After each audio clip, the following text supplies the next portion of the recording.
अरे सुनो भाई,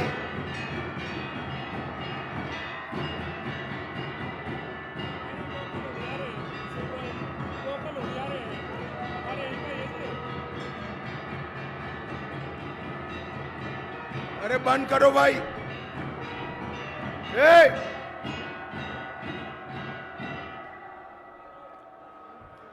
मेरे साथ बोलिए, भारत माता की। क्यों भाई, क्या हो गया जाट बेल्ट वालों की आवाज को? मोदी जी को तीसरी बार प्रधानमंत्री बनाना है या नहीं बनाना है? 400 पार करनी है या नहीं करनी है? 14 की 14 सीटों पर सपा का सुपड़ा साफ करना है या नहीं करना है? तो ऐसी आवाज नहीं चलेगी। आवाज मेरी बैठ गई है, आपकी कहां बैठी है? मेरे साथ दोनों हाथ उठाइए, सभी लोग अंत तक उठाए हाथ। विजय के विश्वास की मुट्ठी पीछे और प्रचंड आवाज से बोलिए, भारत माता की, भारत माता की। आज भाई अब बार बार बाजा मत बजाओ, ज्यादा बोल नहीं पाएंगे, आवाज बैठ गई, थोड़ा कम बजाना।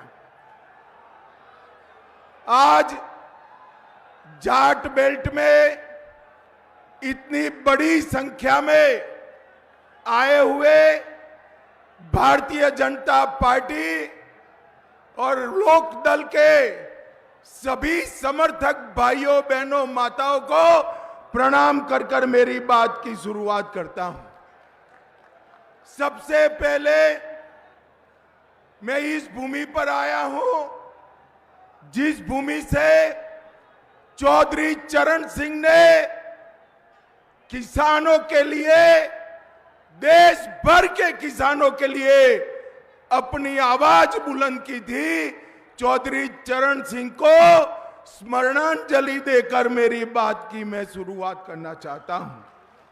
यहां के महान स्वतंत्रता सेनानी सुंदरलाल जी, हरदयाल जी, बिशंबर लाल जी, शांति नारायण जी को भी याद कर कर मेरी बात की शुरुआत करना चाहता हूं। भाइयों और बहनों, ये जो चुनाव है, ये चुनाव मोदी जी को तीसरी बार प्रधानमंत्री बनाने का चुनाव है। मुझे बताओ, मोदी जी को हम तीसरी बार प्रधानमंत्री बनाना चाहते हैं या नहीं चाहते? जोर से बोलो, चाहते हैं या नहीं चाहते?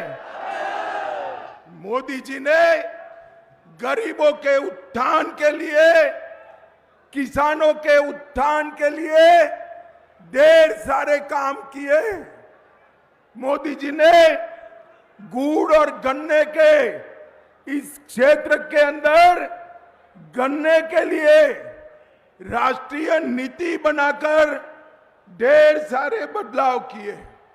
भाइयों और बहनों, आप याद करिए, जब कांग्रेस की सरकार थी, गन्ने की एफआरपी 210 प्रति क्विंटल थी, 210, और आज 340 रुपया प्रति क्विंटल करने का काम मोदी जी ने किया है।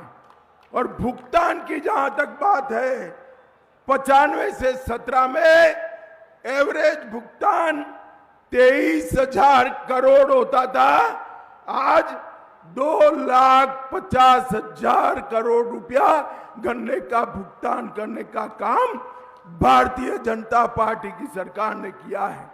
इसके साथ साथ चीनी मिलें, बसपा के शासन में 19 चीनी मिलें बंद हुई, अखिलेश के शासन में 10 मिलें बंद हुई, और भाजपा के शासन में 20 से अधिक चीनी मिलों को शुरू किया गया और 5 नई चीनी मिलें आज नई बनाने का काम हुआ है।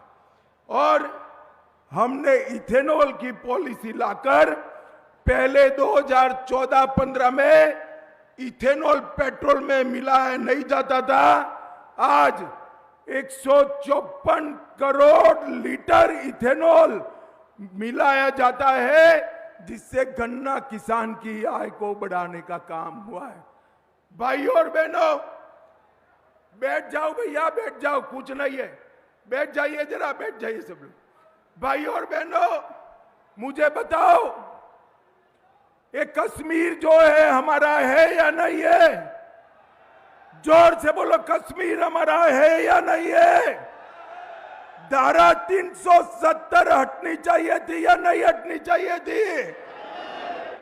एक कांग्रेस वाले 50-50 साल से धारा 370 को संभाल पर बैठे थे।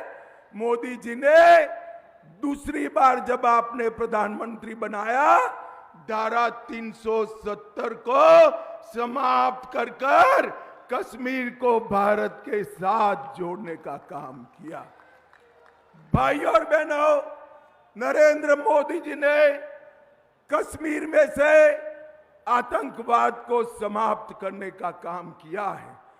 सर्जिकल स्ट्राइक और एयर स्ट्राइक कर कर पाकिस्तान के घर में घुसकर आतंकवादियों का सफाया करने का काम नरेंद्र मोदी जी ने किया है। भाइयों और बहनों, ये जो घमंडिया गठबंधन है, अखिलेश यादव जी की पार्टी, कांग्रेस पार्टी, ये कभी नहीं चाहते थे अयोध्या में राम मंदिर बने। मुझे बताओ, अयोध्या में राम मंदिर बनना चाहिए था या नहीं बनना चाहिए था? जोर से बोलो, बनना चाहिए था या नहीं बनना चाहिए था? एक कांग्रेस पार्टी ने 70 साल तक राम जन्मभूमि के मुद्दे को अटका कर रखा, लटका कर रखा, भटका कर रखा। मोदी जी ने केस भी जीता, भूमि पूजन भी किया और 22 जनवरी को रामलला की प्राण प्रतिष्ठा भी कर दी है। मोदी जी ने देश को सुरक्षित किया है, मोदी जी ने देश को समृद्ध किया है। मोदी जी ने एमएसपी पर आजादी के बाद सबसे ज्यादा खरीदी करने का काम नरेंद्र मोदी जी ने किया है। भाइयों और बहनों, आज मैं पश्चिमी उत्तर प्रदेश में आया हूं। 2014 में मैं भाजपा का प्रभारी था। मैं यहाँ आया था, कैराना से, मुजफ्फरनगर से, सहारनपुर से पलायन चालू हो गया था। यहां पर कोई सुरक्षित नहीं था। आपने 2017 में भाजपा की सरकार बनाई, योगी सरकार ने यहां पर गुंडों का आतंक बंद कर यहां पलायन रोका है और लोगों को सुरक्षित किया है। और इसके साथ साथ अब निर्दोष नागरिकों की जगह अब उत्तर प्रदेश से गुंडे पलायन करने लगे हैं। इस प्रकार की स्थिति उत्तर प्रदेश में बनाने का काम भारतीय जनता पार्टी की योगी आदित्यनाथ की सरकार ने किया है। भाइयों और बहनों, ये चुनाव में जो घमंडिया गठबंधन इकट्ठा हुआ है, 12 लाख करोड़ के घपले, घोटाले, भ्रष्टाचार करने वाले लोग इकट्ठा हुए। मैं आपको बताना चाहता हूं, मोदी जी चौधरी चरण सिंह जी के गौरव समारोह में आए, उस दिन उन्होंने भ्रष्टाचारी बचाओ रैली बनाई और वो रैली में भ्रष्टाचारियों को संरक्षण देने की बात करी। मैं आज इस मंच से समग्र उत्तर प्रदेश की जनता को कहना हूं, 2014 में मोदी जी ने कहा था, जिन्होंने भ्रष्टाचार करा है वो जेल में जाएंगे, और 2024 में भी कह रहे हैं, जिसने भ्रष्टाचार किया है वो जेल की सलाखों के पीछे चले जाएंगे। मुझे बताओ, जिन्होंने 12 लाख करोड़ रुपए का भ्रष्टाचार किया, उनको जेल में डालना चाहिए या नहीं डालना चाहिए? जोर से बोलो, डालना चाहिए या नहीं डालना चाहिए? भाई और बहनों, उनका मकसद परिवार के लोगों को मुख्यमंत्री प्रधानमंत्री बनाना है। मोदी जी का मकसद देश के किसान, गरीब, मजबूत, दलित और आदिवासी को मजबूत बनाकर अपने पैर पर खड़ा रहना है। आज मुझे अंत में इतना बताइए, संजीव बालियान को प्रचंड बहुमत से जिताएंगे क्या? अरे जोर से बोलो, जिताएंगे? बालियान आगे आओ आप जरा। संजीव बालियान ने मंत्री रहते हुए पश्चिम उत्तर प्रदेश के लिए बड़ा काम किया है। संजीव बालियान को प्रचंड बहुमत से जिताएंगे? 14 की 14 सीधे मोदी जी की झोली में डालेंगे? मोदी जी को तीसरी बार प्रधानमंत्री बनाएंगे? 400 पार करेंगे? तो मेरे साथ दोनों हाथ उठाइए, उठाइए दोनों हाथ, विजय के विश्वास की मुट्ठी बींचे और प्रचंड आवाज से बोलिए, भारत माता की, भारत माता की, वंदे वंदे, जय श्री राम, जय जय श्री राम।